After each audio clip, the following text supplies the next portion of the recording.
भारत की प्रभुता और अखंडता अनछून रखूंगा तथा जिस पद को मैं ग्रहण करने वाला। बिहार विधानसभा के शीतकालीन सत्र के पहले दिन नवनिर्वाचित विधायकों का शपथ ग्रहण कराया जा रहा है।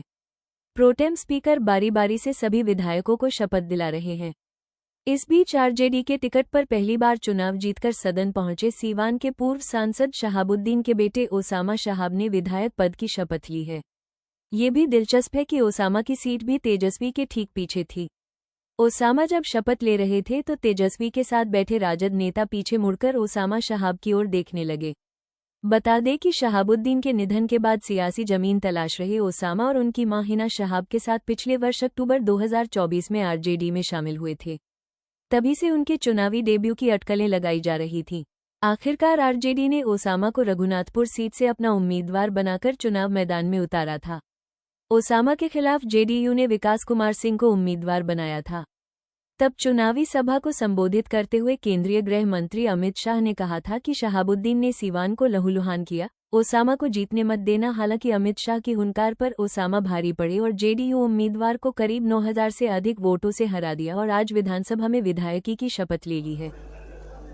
निर्वाचन क्षेत्र संख्या 108 रघुनाथपुर, माननीय सदस्य श्री ओसामा शहाब। मैं ओसामा शहाब जो विधानसभा का सदस्य निर्वाचित हुआ हूं, सत्यनिष्ठा से प्रतिज्ञान करता हूं कि मैं विधि द्वारा स्थापित भारत के संविधान के प्रति सच्ची श्रद्धा और निष्ठा रखूंगा। मैं भारत की प्रभुता और अखंडता अनछून रखूंगा तथा जिस पद को मैं ग्रहण करने वाला हूं उसके कर्तव्यों का श्रद्धापूर्वक निर्वहन करूंगा।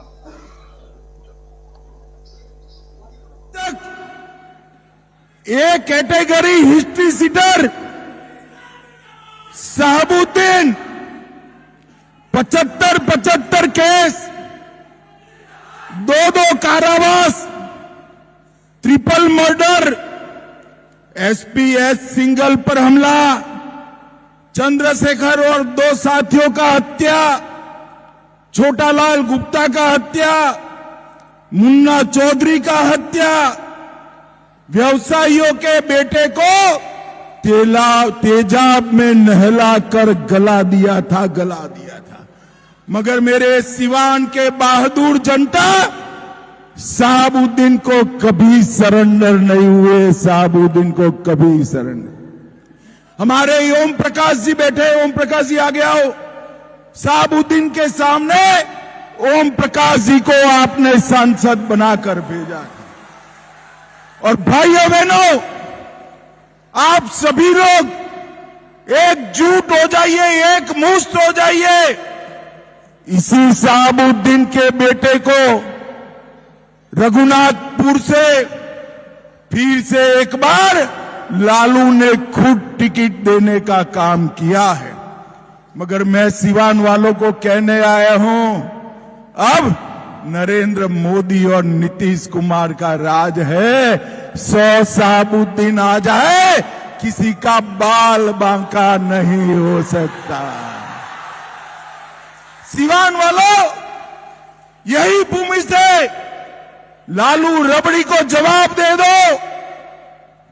फिर से जंगल राज को नहीं आने देंगे, ओसामा को नहीं जीतने देंगे, शहाबुद्दीन की विचारधारा को नहीं जीतने देंगे। मुझे बताओ सिवान वालों, शहाबुद्दीन की विचारधारा को वोट दे सकते हैं क्या? अरे जोर से बोलो, दे सकते हैं क्या?